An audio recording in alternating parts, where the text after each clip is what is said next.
LoreWarrior Online, CRK-5003-1, Crockett. Overview. Originally entering limited production in 2735, the Crockett was designed as an SLDF trainer assault battle mech. The Crockett far surpassed its designer's intent, however, and proved to be a highly successful assault mech in its own right. In fact, the design was so effective on the front lines that most were stripped from their training programs. The Crockett all but disappeared during the conflagrations of the Succession Wars, except for those hoarded by Comstar.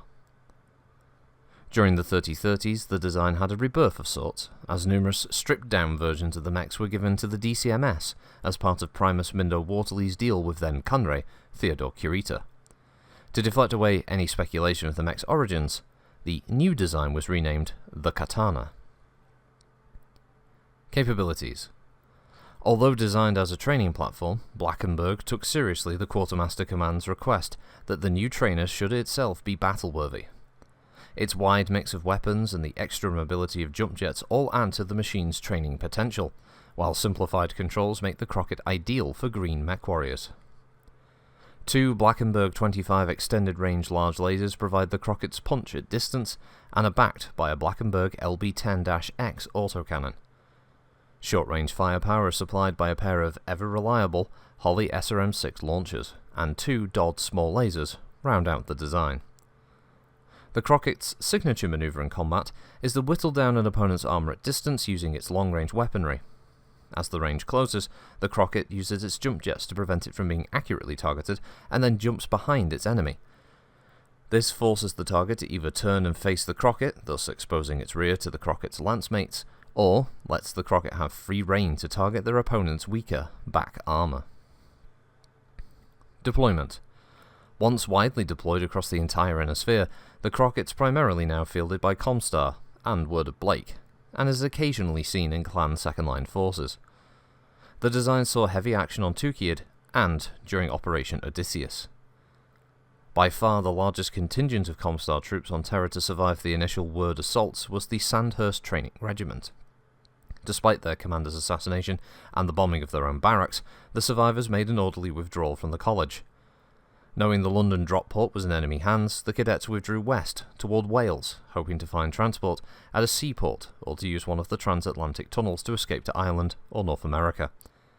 Harried all the way by Word forces, Comstar Crockett's made life difficult for the Word of Blake troops, luring them into ambush after ambush.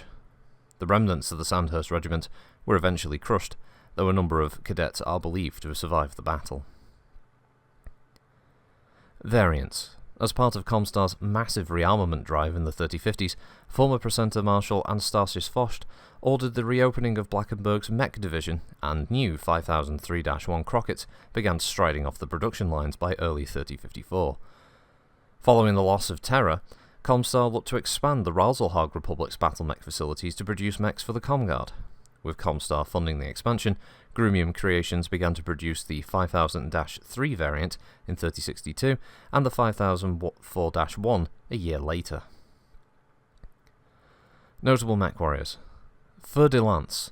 One of the greatest mech warriors that never existed. Fer de Lance was the star of a sphere-wide Smash Holovid show from J.F. Madden Productions of El Giza.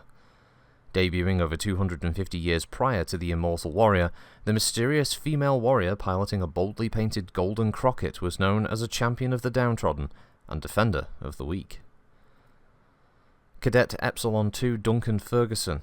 A member of Acid Rain 2 Alpha, part of the Sandhurst Training Regiment, Cadet Ferguson piloted one of the Crocketts that gave the Word forces a run for their money during his regiment's retreat.